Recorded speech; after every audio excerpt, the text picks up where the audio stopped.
Okay, Google, what's my car worth? Sorry, I don't understand. Okay, Google, when should I trade in my vehicle? I'm not sure, but I can tell you the answer to a similar question. On the website time.com, they say, calculate the total new and existing costs. Do a side-by-side cost comparison of the total cost of a new car compared to your current vehicle. Include the purchase price as well as the cost of maintenance and repair.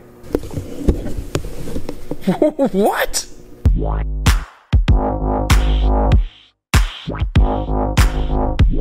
Haha, Google doesn't know everything, guys. Alright, thank you for joining me for another 2-Minute Tuesday. If this is your first time tuning in, welcome to the show. Today I'm going to tackle trading in your vehicle versus selling it privately, and also when is perhaps the best time to do that.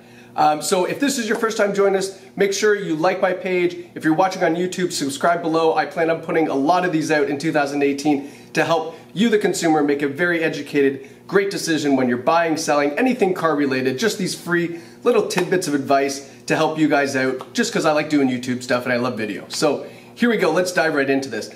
So this question came to me from one of my Facebook followers.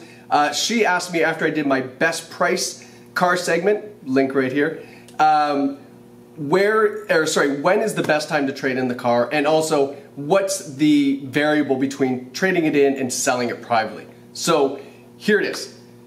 First and foremost, selling your vehicle privately. The biggest thing I can stress is safety. You are selling a vehicle. This is not a cell phone case or, a picture frame that you can leave on the porch for pickup. This is a vehicle. People are going to want to come to your house. They're going to want to drive the vehicle. You're going to have to go with them. And these are absolute strangers you are selling to. So guys, I cannot stress that enough. If you are thinking of selling your vehicle privately, please, the biggest thing in your mind is how can you do that safely, okay? I only stress that because we've seen what's happened in the news. There's horrible things that happen every day with things being sold privately, small items. So imagine when you're trying to sell a vehicle, right? So just keep that in mind. Safety should be at the forefront. Now, other things that take into consideration when you're selling a vehicle privately, it used to be advantageous for a buyer to buy privately because they would only pay GST. However, in Ontario, that's changed. We now have HST, which covers everything. So no matter if you buy a car privately or from a dealership, you are paying HST on the purchase price. So now, consumers, where they used to save that 6%, they don't save anything. Now they might as well just buy from a dealer, because now with a dealer, you have a lot of protection when you buy a vehicle. That brings me to my next point. When you look at it from a buyer's perspective, if I'm going to buy your car privately from your driveway, what protection does that buyer have? Let's say you misrepresent the car. You tell them it's in great condition and blah, blah, blah. And, unfortunately, they were foolish enough to not take that vehicle to a mechanic and get it inspected. Guess what? That buyer drives it off the drives it off your driveway, boom, bupkis, zero protection, nothing they can do. Let's say you tell them the car's great, no accident, you don't have any used vehicle package, you didn't print off a car proof report, the buyer just takes your word for it, and then later on they find out that car's been in a $10,000 accident. Guess what happens to the buyer? Nothing. SOL. Nothing they can do. Zero protection when you buy a car privately. However, on the flip side, when you buy a car from a dealership, there is so much protection. We are governed by OMVIC, Ontario Motor Vehicle Industry Council. That is basically a governing body surrounding car sales, where we have a code of ethics that we must maintain in order to sell vehicles. I have a license, our dealership has a license. If we do not uphold that, boom, we're out of business. Shut down, forget it, can't sell a pencil off the lot, okay? So that includes vehicle disclosures, any material facts we know, having the vehicle in working proper condition. There are a lot of things that OMVIC governs that we must abide by in order to sell vehicles, and their protection for you, the consumer, and protection for us as a seller as well. So that's why selling a vehicle privately, although it does sound like a great idea, you may get more money, buyers are becoming quickly aware that that is not the best interest for them, unless of course they're buying a very inexpensive car, $1,000, $2,000, something that really has no value to a dealership, but perhaps to this person they may need it for parts, or they may need it because they need a car for 3 months and that's it, and they don't care if it blows up on them. Some unique circumstance like that. So buyers aren't buying a lot of private cars, and people, I hear a lot, maybe I'll just sell it privately. Can tell you quite frankly, I cannot remember the last time somebody actually fulfilled a sale on a private sale for a car, okay? A great example really quickly was a lady who came in. She had a buyer lined up for her car. Like, no problem, I'm taking it, I'm ready to go. She's ready to buy a brand new Murano from us. And at the very last minute, that buyer backs out and now nothing. She has no money. She got no money for the down payment on her new car.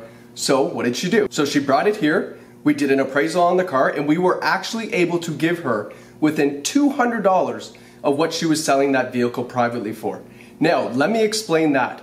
So when you sell a vehicle privately, you sell it for $10,000, you get $10,000. Great. When you trade in a vehicle to the store, you get a tax savings. You've already paid tax on that vehicle. So you are not charged tax for that amount on the new car. So let me explain that to you. If you're buying a car that is $20,000 and we give you $10,000 for your car, we take the $20,000 retail price, we take the $10,000 trade-in price, and you pay taxes on the difference. So you're only paying taxes on $10,000 on a $20,000 vehicle purchase because you have a trade that's worth 10. Brilliant, saves you money. So let me give you another example. Let's say that a customer is considering trading in a car, but they have a neighbor that says, you know what, don't trade it in, I'll give you $10,000 for it. Okay, and we've offered them $9,000 for the car. So they're thinking, I'm getting $1,000 more by selling it to my neighbor. Well, that's incorrect because we have that HST savings. So in actual fact, by trading in the car at our store for $9,000, they're actually receiving $10,170 in total savings off of that new car.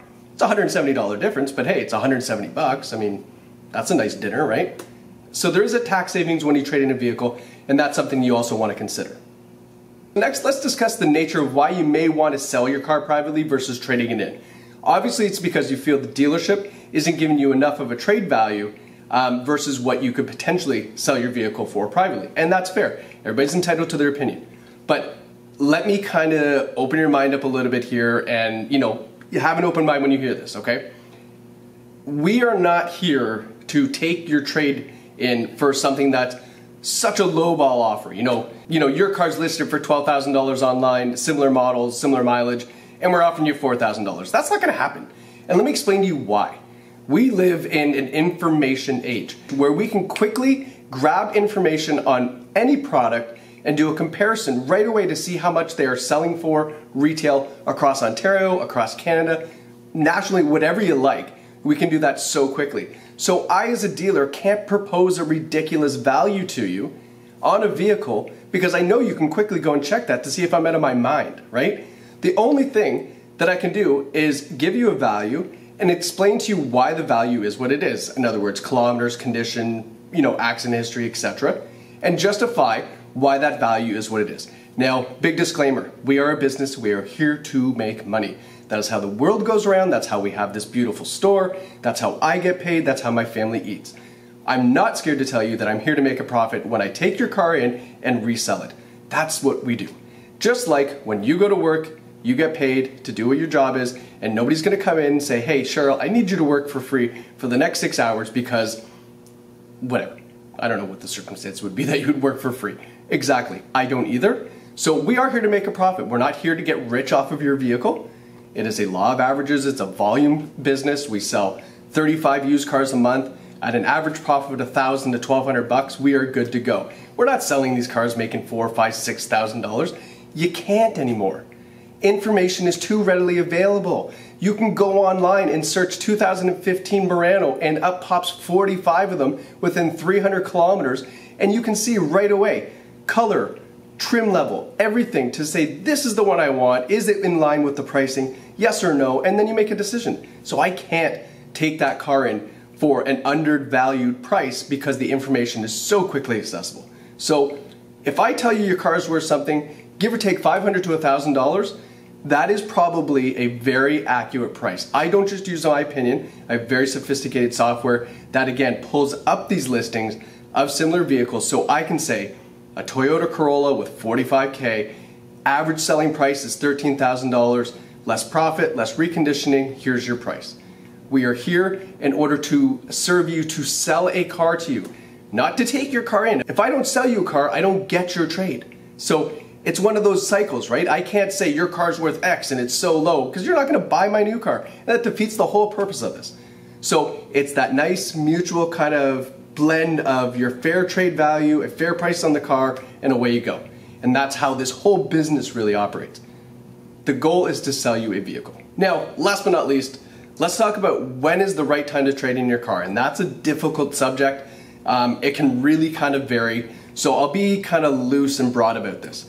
I'll tell you the mistake that I see first of all. So a big mistake I see is a customer coming in with an older vehicle that is at the time operating well. You know, it's running sound, but let's say it's really old. Example, this Black Maxima back here, 2009, 400,000 kilometers, like insane, right? So here this guy comes in with this Maxima, 400,000 kilometers, still running fine, sparks right up, nice driving car. He's kind of thinking, do I trade it in now? It's been a good car, it's still running. Murphy's Law here, guys. The car that is old with high mileage that is running okay right now, in a month and a half is gonna go and kaputs. And then the car that was worth some money a month and a half ago when it was running is now worth nothing. That sucks. I see that happen a lot. So keep that in mind. If you're in that kind of last legs or last stages of life with your vehicle, sometimes it's better to pull the pin now while it's still worth something. On the flip side of that, if you have a newer car, I'm talking like a 16 or 17, 15's kind of newish. If you're in that kind of criteria, that's an interesting situation because you have a vehicle that's still under warranty. It's probably still current model. In other words, they haven't made any big changes to the car. It's worth good money. However, it's not worth what you paid for it. So the depreciation is kind of, you know, it's at that weird point where it's still worth really good money, but you have lost money because you purchased it and it's fairly new. So at that point, you really have to kind of weigh out that scale and say, okay, the new car is this and I like it and I need it for this reason.